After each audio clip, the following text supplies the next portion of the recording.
This is CBC Winnipeg News.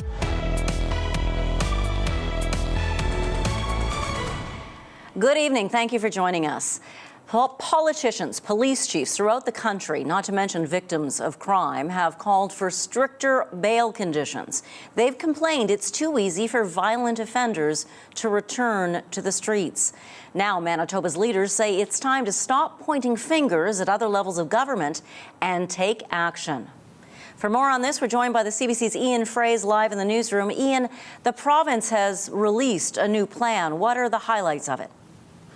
The big one, Janet, new guidelines for Crown attorneys. Before granting bail to accused serious offenders like those involved in domestic violence, prosecutors must consider the impact their release would have on the victim and community. Here's the Premier. It seems like a common sense measure, which should have been in place years ago. But thankfully, we're in a position now to be able to implement it today to ensure that we have a stronger bail system. PC justice critic Wayne Balkin, a former police chief, doesn't believe anything will change. That policy already exists, and it exists not only with Crown attorneys, because they're absolutely responsible for these bail hearings, but it lists these out in the criminal code, the primary, the secondary, and the tertiary reasons for refusing bail. The Manitoba Association of Crown Attorneys declined to comment today.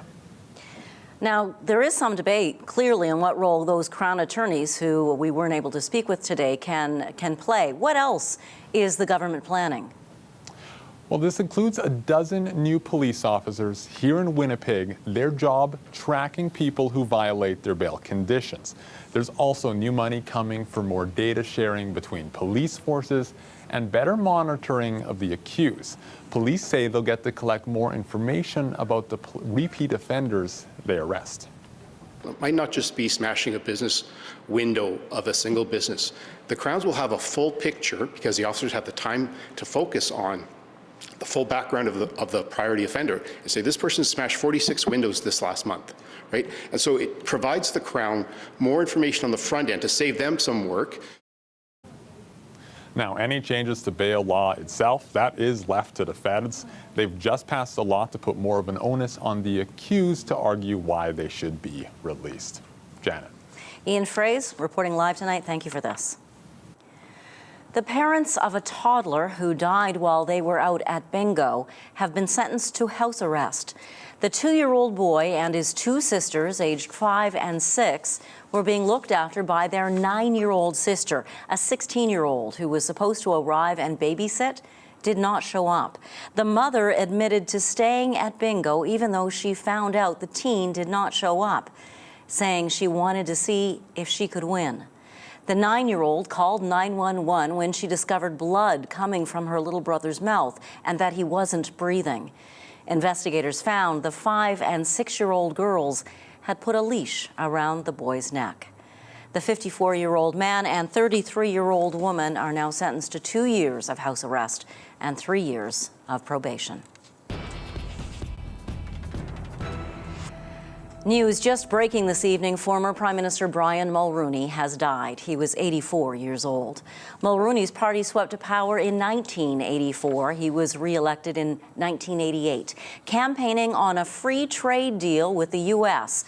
He served as Canada's 18th Prime Minister until 1993. Mulroney had recovered from a heart procedure last year and treatment for prostate cancer. A statement from his daughter says he died peacefully, surrounded by his family. The foster home provider that was giving cannabis to at-risk youth in their care is blasting the province for cutting ties with them instead of finding a way to move forward. Their comments were made in a memo to staff that was shared with CBC News. Spirit Rising House claims its harm reduction strategies helped teens stay away from hard drugs like meth and opioids, in part by providing cannabis to underage youth in its care. In the memo, the company said it did its best to work inside a system fraught with denial and turning a blind eye to the trauma and real epidemic of addiction. The government says it stands behind its decision to cut ties with Spirit Rising House and to move kids that were staying there out. Today, Manitoba's advocate for children and youth condemned the practice of giving marijuana to youth and says more specialized supports for kids in care are needed. Starting tonight, people traveling to Canada from Mexico will need a visa. The federal government says the move is aimed at stemming the number of Mexicans coming to seek asylum. CBC's Emily Brass has more on how this might affect people in Manitoba. This is the chicken. Crystal Piper runs a taqueria near Polo Park. She's been in Winnipeg since 2019 and doesn't see why Canada is introducing new visa requirements for Mexicans. They're making it very hard for them even to come and visit their families, right? Or even to come and enjoy the beautiful country that you guys have, right? With her kids still in Mexico, the new rules have her fearing the worst. I'll see them less. Yes. How does that make you feel? Sad.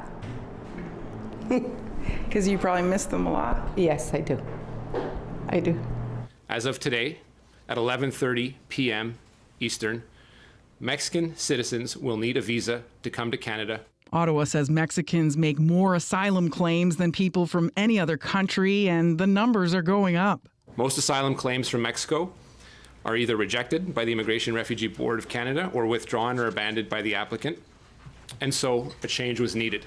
Ottawa is also facing pressure from the U.S. After tightening its border to the south, a lot of Mexicans have been flying to Canada to enter from here. That includes Manitoba. The U.S. Border Patrol in Grand Forks has seen a sharp spike in illegal land crossings by people from Mexico, reporting 7 times more of these attempts in 2023 than the year before. Piper says Canada should welcome Mexican asylum seekers who she calls hard workers. She says 2 of her employees worked as government professionals in Mexico and fled after getting threats. And they're here happy, knowing that their children are growing here safe. They're taking away that opportunity to Mexicans to come and do a good job or a great job in this country. Students and temporary foreign workers are exempt from the new rules. Ottawa says getting visitor visas will take 4 to 6 weeks and will allow Mexicans to stay up to 6 months. Emily Brass, CBC News, Winnipeg. Some students at the University of Manitoba and the union representing them are condemning comments they say are Islamophobic, made by a guest speaker at an event on campus. The Students' Union has also suspended the pro-Israel students group involved with organizing the event. The CBC's Rosanna Hempel reports. They are not able to develop it. Belkis Al-Moudi is disappointed and shocked by what happened. An event at the University of Manitoba, Al-Moudi says escalated into hateful and Islamophobic comments from the guest speaker. Not only were those comments made, no one in the crowd had stood up and said anything. So it just made me feel very isolated, alone, and scared. The event was held at St. Paul's College on Monday. It was organized by Bridges for Peace and students supporting Israel. Palestinian human rights activist and political analyst Bassem Eid gave a lecture, then answered questions. That's when Al-Moudi says his comments about Muslims made her feel unsafe. When it comes towards ideology, the Muslims are blind. In audio and video posted to social media, Eid can be heard calling the ideology of Muslims a problem, saying they aren't ready to change. Later, Al-Moudi says she and her friends got up to leave after another attendee confronted Eid about his views. I have listened to your whole speech. What you're spewing right now is Yeah, we have to go too. Thank you. Coming out of your mouth. Thank you. In a statement, the University of Manitoba Students' Union says it's banned Eid from union spaces on campus. The union says it's also suspended the students supporting Israel group until an investigation is completed. A spokesperson for the pro-Israel group is apologizing to anyone who felt unsafe at the event. They said they were surprised by Eid's comments and that they don't reflect the group's values. The spokesperson says they heard Eid was coming to Winnipeg and invited him to campus after getting approval from the University of Manitoba. But in a statement, the university says it doesn't approve or censor events, but it denounces discrimination and Islamophobia on campus.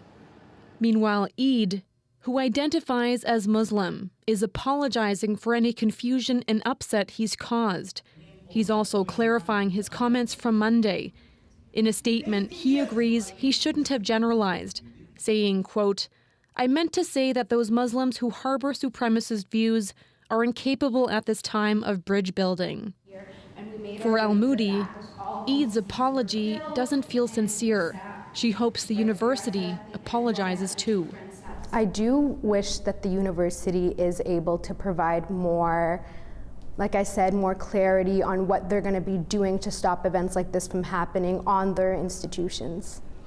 The university says it supports the union's decision to ban Eid from its spaces and has reached out to students about their concerns.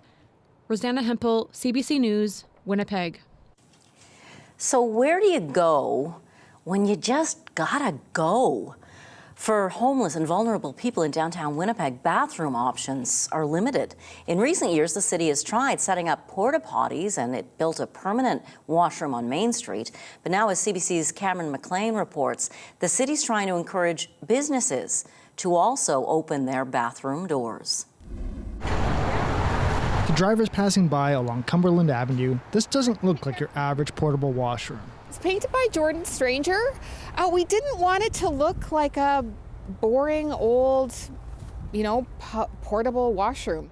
Michelle Wickerink is the executive director of the Spence Neighbourhood Association. It's one of several organizations that partnered with the city of Winnipeg to set up temporary public washrooms in and around downtown. Anyone who's been at the park with their kid and needed a washroom knows how important it is to have a washroom at times. All of us have experienced that moment in public when you're like, oh my goodness, I need a washroom right now. The launch of the temporary toilet project grew out of years of work by health advocates to increase access to public facilities. That led to the construction of a new permanent bathroom on Main Street. This is Amawigimik. It's Winnipeg's only permanent public washroom in the downtown. Since it opened, it's seen a steady increase in the number of monthly visitors, 4,200 in December. Now the city is looking at creating an incentive program to encourage private businesses and organizations to open their own public washrooms. In 2019, the Downtown Winnipeg Biz did a survey to find out how many businesses had publicly accessible washrooms.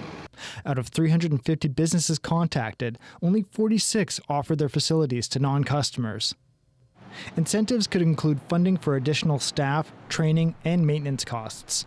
Community Services Chair Evan Duncan says the provincial health department should help. I'm looking forward to their budget and hopefully seeing a partnership with them to increase the number of public washrooms. Wickerink says the response from the community to their public washroom has been positive. They were very glad to see that there was going to be a clean, safe facility where people could go. The Community Services Committee will consider the idea of incentives for public washrooms at its meeting on March 6th. Cameron McLean, CBC News, Winnipeg. A Winnipeg man is happy city councillors are considering a traffic plan for his street. Tim Fennell is a founding member of the group Calm Cambridge. He's calling for traffic calming measures on Cambridge Street and has been doing so for years. He says the street has thousands more vehicles than it was ever meant to handle. And drivers, he says, often ignore the 30-kilometer-an-hour speed limit. We should be proactive about roadway safety, particularly where we have data to show that there is a problem.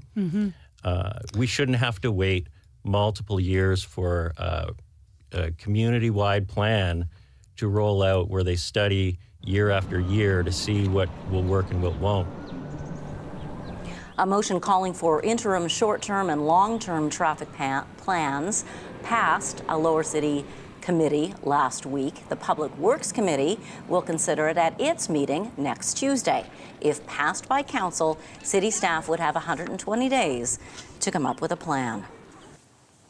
Some staff are alleging the Manitoba Teachers Society has become toxic. The union has about 70 support and administrative workers at its Winnipeg headquarters, and some of those staff have filed grievances alleging a toxic work environment. That's according to Teamsters, which represents those Manitoba Teachers Society workers.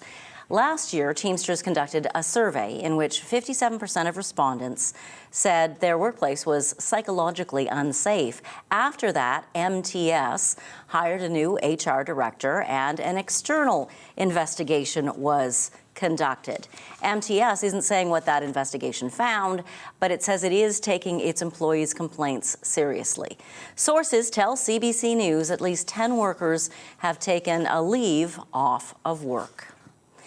A northern Manitoba hockey team, which prepares players for the junior and college ranks, will stay in Thompson. This comes after community outcry over a proposal to move the team. As CBC's Josh Crabb reports, the decision is coming as a relief to people in the north. The Norman North Stars U18 AAA hockey team may not be going to the playoffs this season, but they've scored a big win off the ice. Thompson's mayor Colleen Smook was among many who fought to save the team. Oh, it's fantastic. Everybody is so excited. The North Stars play in the Manitoba U18 AAA Hockey League. Norman is comprised of players from communities and First Nations across the north. Wednesday night, the league's directors voted against a proposal that could have seen the team amalgamate with the Dauphin-based Parkland Rangers. Both teams have struggled historically to make the postseason. Commissioner Levi Taylor says the league is simply looking for ways to improve player development and increase competition. Our directors voted that we want to maintain the existing boundaries and establish what we are calling the Manitoba Elite Hockey League. Under the proposal, Taylor says the new Elite League would oversee U15, U17, and U18 AAA programs, but both the North Stars and Kenora Thistles can remain in the league. Former Norman player Tony Apatagan from Norway House Cree Nation says the team helped him pursue his hockey dreams. A lot of kids play hockey up north, I know that, and that's the team you want to go play for when you want to play competitive hockey. It's a great program and just opens up a lot of doors. The North Stars declined comment, but in a social media post, the team expressed its sincere appreciation to everyone for their unwavering support and enthusiasm. Hockey Winnipeg's executive director Ian McCartan says the organization is glad the North Stars are staying put. We're a big fan, big supporter, a big proponent of Norman and their program. The realities of that region are so different than the realities of ours. And it's important to work together and to figure out what's best for everybody involved. McCartan says Hockey Winnipeg doesn't support the idea of moving U15 and U17 teams under the umbrella of a new league. It's been running those programs for years. That proposal still needs approval from Hockey Manitoba. Josh Crabb, CBC News, Winnipeg.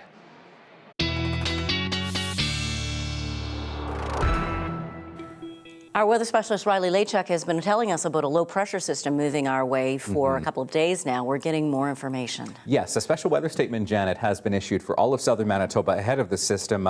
Let's get right to it because there is a lot to talk about, and some places we'll see a lot of snow coming through. So let's look at this shaded area in blue here. This special weather statement takes us through Sunday into Monday, really starting to move into the province Saturday afternoon for areas back to the west. So yeah, southern Manitoba in for some precipitation, but more immediate is a snowfall warning that we have in place for northern Manitoba. Gillam, Shamattawa, Thompson, Lynn Lake into the Flin Flon region, expecting 10 to 15 centimeters as we get through to the end of Friday. So looking at satellite radar, you can see this cloud here starting to bring some of that precipitation to northern Manitoba. Here in the south, we cleared out nicely through the afternoon. A sunny sunset here in southern Manitoba to round out the afternoon. A little bit of cloud, though, still moving in. So I'm calling it a sun cloud mix through the afternoon today. Looking at what's ahead, though, you can see that band of snow pushing through northern Manitoba as we get into the morning on Friday, bringing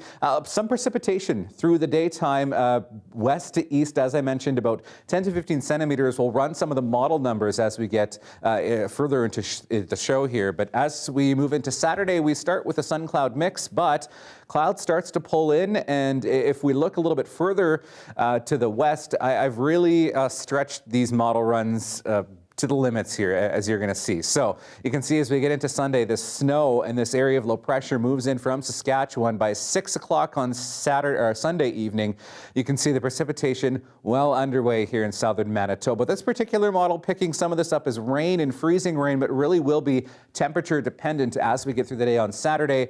Just how much rain and freezing rain we see, but areas to the north and west, this is predominantly a snow effect, and we're talking significant accumulations, up to 40 centimeters in some parts of southern Manitoba. We'll have a bit of a better picture come tomorrow on exactly where and how much. So we'll kind of keep our eye on that. But looking at snowfall accumulations taking us out to supper time tomorrow, general 10 to 15 centimeters. Some areas, though, could see a few more centimeters locally as we get through the day on Friday. -9 in Winnipeg, winds gusting to 40. We will see the winds start to lighten up a little bit as we get into the evening. And as that warm front pushes through, we'll see temperatures rising through the night tonight to -2 by the time we get to tomorrow morning. Southeast winds gusting to 30 as we head through the afternoon or through the overnight period tonight. Same in the morning, winds gusting to 30 out of the southeast, -2 first thing in the morning, and into the afternoon, we're looking at a high of 3 degrees, a mix of sun and clouds tomorrow, and winds out of the northwest gusting to 30. Looking at the next few days, we see those clouds building in for Saturday with a high of -6. I still have Winnipeg in for about 5 to 10 centimeters of snow on Sunday, but there's still a lot of disagreement with the model runs on what exactly is coming our way for Sunday. So we'll keep our eye on that as we head into the day tomorrow and into the weekend. Periods of snow for Monday and cooler temperatures, Janet, as we head into the early part of next week. So March is starting as a lion. Yes, exactly. Apparently. There you go. Waiting for the lamb. Thank you so much, Riley. You're We'll welcome. check in with you later. We have a clearer picture tonight about why 2 scientists linked to China were escorted out of Canada's top infectious disease lab right here in Winnipeg in 2019. They were then fired. Hundreds of pages of secret documents were released yesterday. Now, we're still combing through these documents, but CBC's Karen Pauls, who's been following this story for years, helps answer the big question tonight. Why were the scientists fired? Subsequent termination of the employment of 2 scientists. After years of questions and political wrangling, the moment of truth. Documents released detailing why Jianguo Chu and her husband Qiding Cheng were fired from the National Microbiology Lab in Winnipeg. They weren't disclosing information, they weren't disclosing relationships, that the nature of other work that they were conducting wasn't being disclosed. Good morning. Chu was part of an award-winning team that developed Canada's Ebola vaccine. Now, intelligence assessments also show she and her husband shared infectious viruses and scientific research with China, had a close and clandestine relationship with Chinese officials, and were considered a credible threat to Canada's economic security. The documents also say she lied about her involvement with Chinese government and military programs. In January 2021, both she and Cheng had their security status revoked and were fired in letters saying, "You can no longer be trusted to safeguard information, assets, and facilities. You cannot be relied upon not to abuse the trust and not pose a security risk to the Government of Canada and PHAC." We've never been able to talk to Chu or Cheng, and no one answered their door today. Will he acknowledge espionage was involved in the Winnipeg lab incident?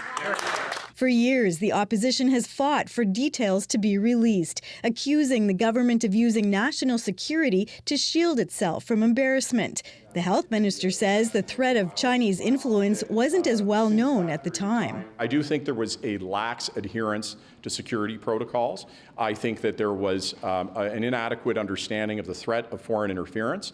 I believe that an earnest effort was made to adhere to those policies, but not with the rigor that was required. But security experts are skeptical. We knew a lot and had known a lot for at least a decade about Chinese foreign interference activities in Canada, a lot of concern at that time. And so there's really no excuse. I think the government made a political decision that ultimately its relationship with China was took priority over the national security and research security interests of Canada. As for the lab, it says it's beefed up its security protocols and its rules for collaborating and sharing research with other countries. Karen Pauls, CBC News, Winnipeg. These new details drew political reaction in Ottawa today. The opposition Conservatives are accusing the government of covering up concerns about the activities of those two scientists at the virology lab. We cannot trust Justin Trudeau to keep our people and its country safe. We need a strong, conservative, common-sense government that will root out foreign interference, protect our critical secrets and our medical research, and stand on guard for our country to keep our people and our nation safe. This is a damning indictment on this Prime Minister, his management of the Government of Canada, and his lack of respect for our democracy. We know as a country that increasingly countries like China and others are trying to either influence or get secrets out of our country. Unfortunately, throughout this process, we have seen the Conservative Party, specifically Pierre Poilievre, choosing to spew conspiracy theories and drum up political attacks, partisan attacks, on an issue that, quite frankly, should be bringing Canadians and parliamentarians together to try and solve this. Details of a long-awaited national pharmacare plan were unveiled today. Birth control and diabetes medications are the first to be covered. More on how the program will be rolled out after the break.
The Trudeau government released the long-awaited details today of its national pharmacare plan.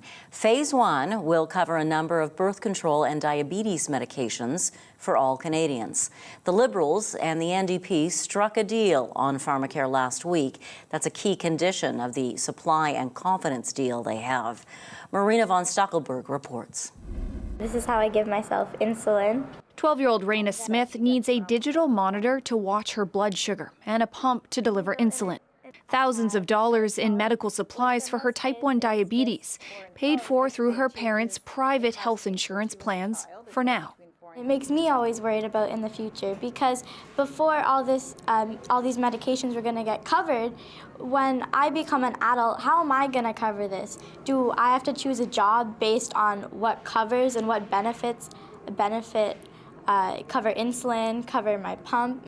Worries Canada's health minister says she won't have any more. He's now introduced long-awaited pharmacare legislation. It commits the federal government to foot the bill for diabetes medication and devices, along with contraceptives for everyone. It does not promise full coverage of all drugs. I think the question that Canadians are going to ask, once they get an opportunity to look at that data, is to say what is the most effective, efficient model to get to full coverage, to make sure that everybody can afford their medication, and that we choose the system that's right for that. Ottawa will also create a national list of essential drugs that it may eventually cover and develop an agency to bulk purchase medication, all within 1 year of the legislation passing, which it likely will with the support of the NDP, who push the Liberal government to bring in pharmacare and want to see all necessary medications covered. It also sets a structure for builds a foundation for further expansion down in the future for governments that want to go there, and of course the New Democrats. If we're government, we would want to go there. Holland, wary to give a cost estimate for the two types of drugs, was pushed by reporters. You are the Minister of Health. This is a question you knew you were going to get coming out today. Oh, for sure, yeah. So what are we looking at here? Maybe $1.5 billion. Like, I think it's, the question is it going to be lower than that? Is it going to be a little bit higher? The health minister says Canadians could start getting their diabetes medication and birth control paid for as early as next year. But to get there, he'll first have to negotiate funding deals with the provinces and territories. So far, Alberta and Quebec have both said they're not interested in the plan. Marina von Stackelberg, CBC News, Ottawa. The Palestinian Health Authority says more than 100 people were killed while waiting for aid near Gaza City. Witnesses claim Israeli forces opened fire on them.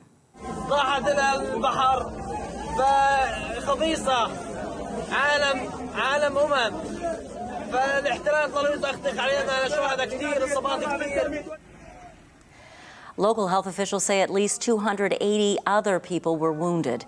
In a statement, Hamas warns that the incident could derail talks aimed at a new deal for a truce and hostage release.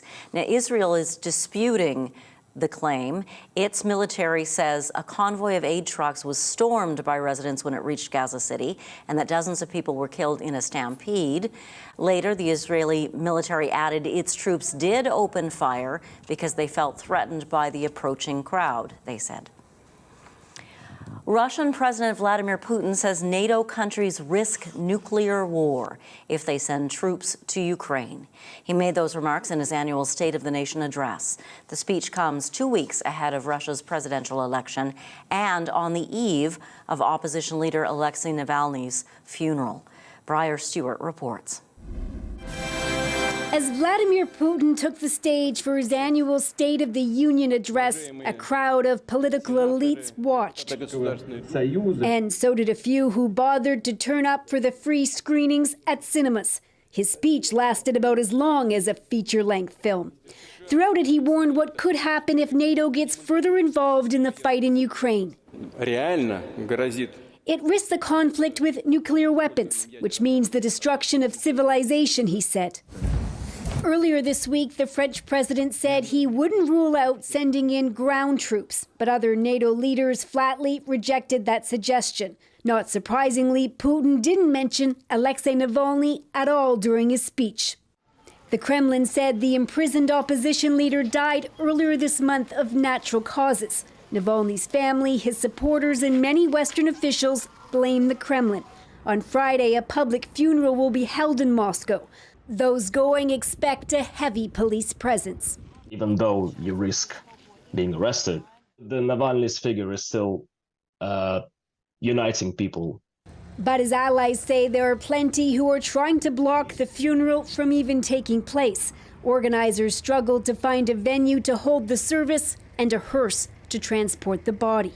He was very brave man. Boris Nadezhdin is an opposition politician who's against the war in Ukraine and was recently banned from running in the presidential election.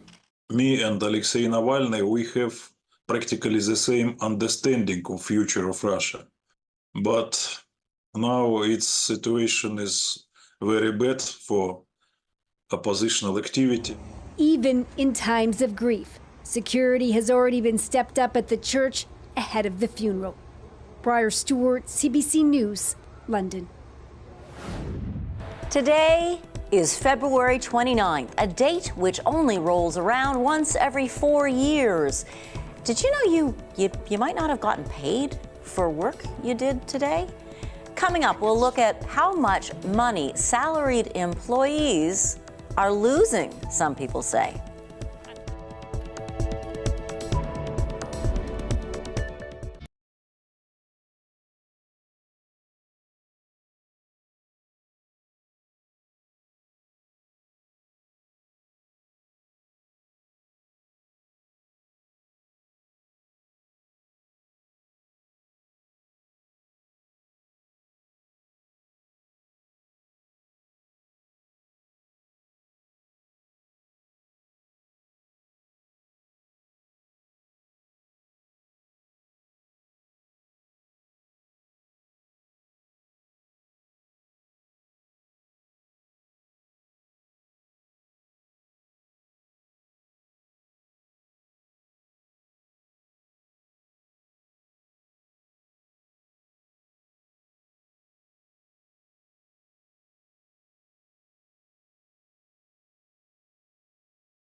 To me, it depends on how you look at it. If you're an optimist, maybe you got a bonus for 3 years, who knows? But if you're one of the millions of Canadians earning a fixed annual salary, you're likely not getting paid for the extra day of work you did today during leap years.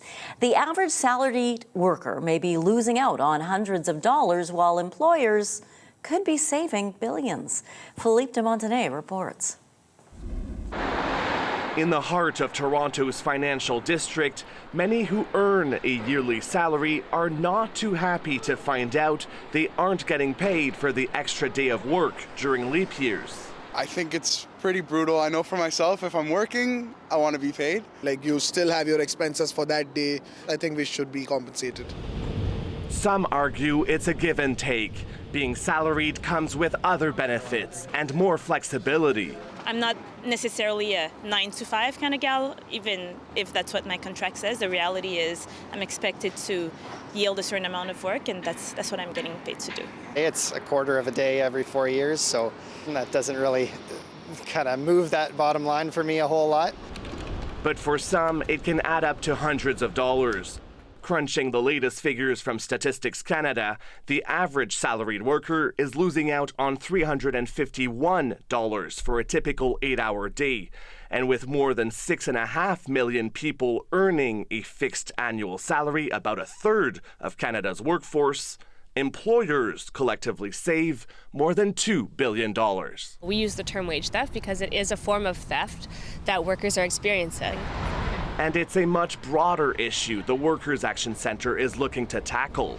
From unpaid public holidays and overtime to withheld employee benefits. This is a real crisis in Canada, and people are feeling it more because every dollar counts when the cost of living is as high as it is now. People who receive annual salary will usually spend more hours of work in a year than what they're actually paid for. It's kind of expected from them. It's included in their salary.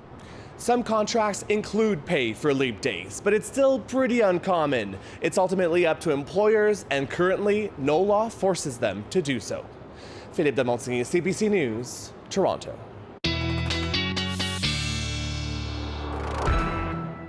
The final day of February, and you've been looking at the numbers. Final day or the extra day, depends which way you're looking at it. Yeah, Janet, a very warm month of February is what we saw, at least here in southern Manitoba. And boy, oh boy, if you stepped outside at any point this month, probably don't have to tell you that. Let's look at some of the numbers because, yeah, it was a warm one, but did you think it was this warm? 25 days in February above seasonal for this time of the year. Only 4 days were below seasonal, including today's minus 7.7 that we got to downtown, plus 6.1. That was our warmest day that we saw just this past Saturday. That makes February of 2024, the third warmest on record. Average temperature this past month, minus 6.3. The only other 2 years that were warmer, 1878 and 1898. And yeah, it was quite a dry month as well. Yes, it was an El Nino year, but you also can't deny that there's some climate change happening here as well. I spoke with Dave Phillips from Environment Canada. Here's a little bit of what he had to say.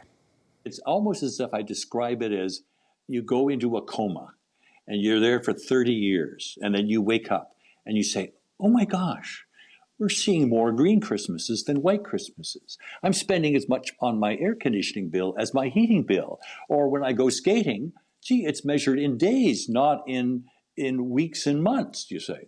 And yet you can have these outliers that exist in other times. But what we're seeing is not an outlier. The trend is definitely from year after year, winter after winter, that winters aren't what they used to be. And that is what climate change is, not the oddity, not this 1 year that stands out like a sore thumb. You know, I mean, that's just nature being its crazy self. But it is the trend that we have to look at. And there's no doubt about it, the trends are not as dramatic, but yet they are consistent and they are in the same direction.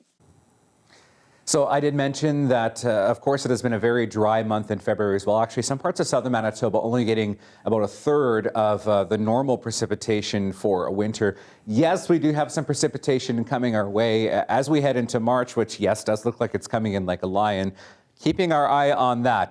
-9 in Eli right now, -9 in Winnipeg as well. At the Forks, -5 in Morris. Looking back to the west, we start to see that warmer surge of air starting to push into Westman. 0 in Melita right now, -9 in Brandon. And these are some of the temperatures that are about the lowest we're going to get as we head into the night. Tonight, we'll see the temperatures rising through the overnight period. -16 for both the Pas and Flin Flon, -14 in Norway House. So looking at your forecast for tonight, we are looking at temperatures rising throughout the overnight period. A few flurries yet to come through Red Lake, ending this evening -16 degrees. -12 in Kenora under a partly cloudy sky, and that's the same as what we're really going to see across southern Manitoba. Emerson at -6 this evening. Still a few lingering flurries through eastern Manitoba, Barons River at -14, Arberg and Peguis at -12 tonight. -3 is the overnight temperature for Melita. As I showed you, though, that temperature already rising to above 0 at the moment, so we'll see that continue to rise as we get through into the early morning tomorrow. Chance of light snow through the Pas and OCN, 2 to 4 centimeters for Flin Flon and the Pas, as well as for Lynn Lake, Thompson into Norway House. But tomorrow is when we see the brunt of that snow falling. -10 for 10 centimeters, I should say, for Flin Flon. -11 is the temperature. 10 centimeters for Lynn Lake, Thompson, and 2 to 4 with some light snow across north central Manitoba. Into the southwest, we're looking at temperatures around the freezing mark or above tomorrow with mainly sunny sky, a few clouds through the afternoon tomorrow. That's the same for the capital region as well. +2 in Gimli. +3 in Winnipeg, a forecast high tomorrow afternoon. And northwestern Ontario, looking at temperatures ranging from 4 to 8. I will have your 7-day forecast coming up. Thanks very much, Riley. You're welcome. Attention, wannabe astronomers. Your chance to do some stargazing from the warmth of your home is coming up. We're checking in with the planetarium's guru, Scott Young, after the break.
It is the last Thursday of the month, which means the Manitoba Museum's resident astronomer is about to host one of his monthly Dome at Home shows. The free virtual conversation about all things astronomical kicks off what could be a fun weekend for science lovers. Astronomer Scott Young joins us now. Hi, Scott. Hi, Janet. How are you? I'm doing great. And you're getting ready for your big Dome at Home talk tonight. Starts at 7, correct? Yeah, what are my you going to be favorite talking night about? of the month. We get to do the show and talk about astronomy. Look forward to what's coming up in the sky over the coming month, and then we also look back at all the cool space stuff that happened over the last month. We got moon landings to talk about and all sorts of cool space launches and missions and things like that. So it's going to be a fun night. Looking ahead, is there anything cool coming up that we should be watching the skies for?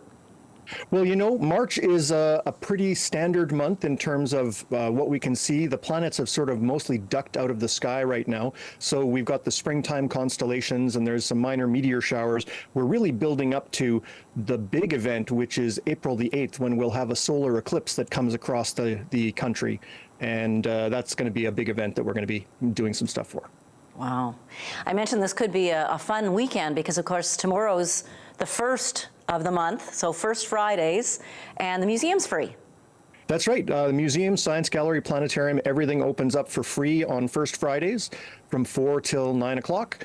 And so there's planetarium shows every half hour. There's some activities in the museum, of course, and in the science gallery. There's a film showing, and we have Simon the scientist is going to be joining us in the science gallery, one of our local youth who is very engaged in science. So that's going to be a lot of fun to see him out. Simon the scientist, could he be a future Bill Nye? You know, that's kind of the route that he's on. He's doing public experiments, and he's got a YouTube channel, and he's building a following. And I mean, I guess that's pretty much how you would become a Bill Nye today. You know, Bill Nye did it with the TV show, but now it's all about YouTube. And you get to talk with him when he speaks on Sunday. How do you feel about that? Yeah, I'm still kind of pinching myself when they called us and said, hey, do you want to introduce Bill Nye?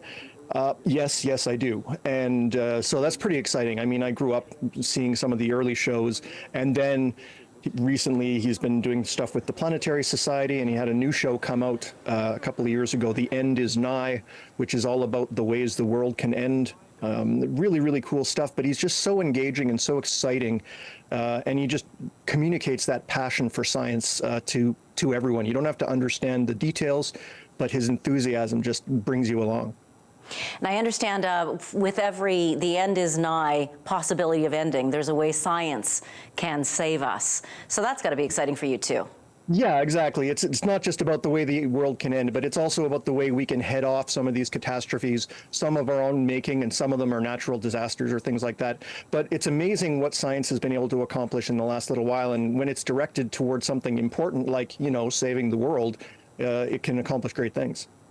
Well, Scott Young, thank you for taking time tonight to chat with us. Once I thought I saw you. Neil Young and Crazy Horse are galloping back to Winnipeg. The Canadian singer-songwriter who lived in Winnipeg as a teenager has played with the band Crazy Horse for more than 50 years. The Love Earth Tour will come to Blue Cross Park July 17th. That's the baseball stadium, of course, where the Gold Eyes play. Tickets go on sale next Thursday, but pre-sale happens Monday. Stay with us for your 7-day forecast and daily lift.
Here's your day planner for your Friday. We're looking at a warm start to your Friday morning, -2. First thing in the morning, southeast winds at 30 by the time we hit noon, and the afternoon looking at a 3-degree high tomorrow. Northwest winds gusting to 30. Shouldn't see them as gusty as they were today across southern Manitoba. -6 on the way for Saturday with that cloud building in. Then that system moves through for Sunday, of which I showed you those weather statements for earlier. Periods of snow lingering into Monday with a high of -5. And then temperatures dipping below seasonal again for a couple of days, Janet, before we get to a sunny -3 on the way for next Thursday. Well, a Manitoba cat decided that he wanted a little bit more than just a walk down the street. Snickers, the cat, decided he wanted to travel much, much further. So he went on an adventure, and that is tonight's Daily Lift.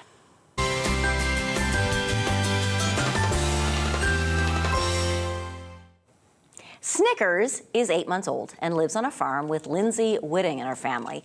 On Monday, Snickers went missing. Lindsay posted about it on Facebook, hoping someone would find him, and they did. Snickers turned up almost 100 kilometers away in Brandon.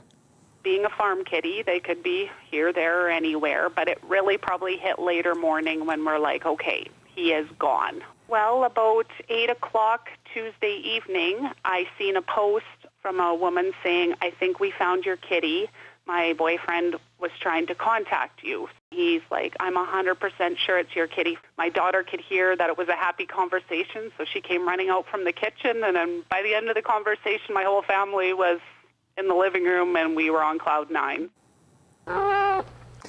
So Whitting thinks Snickers hitched a ride under the hood of a delivery truck that was headed to Brandon from Cypress River, Manitoba. She made arrangements to bring Snickers home from his adventure yesterday. And Janet, I can tell you that all is now well and the cat is home.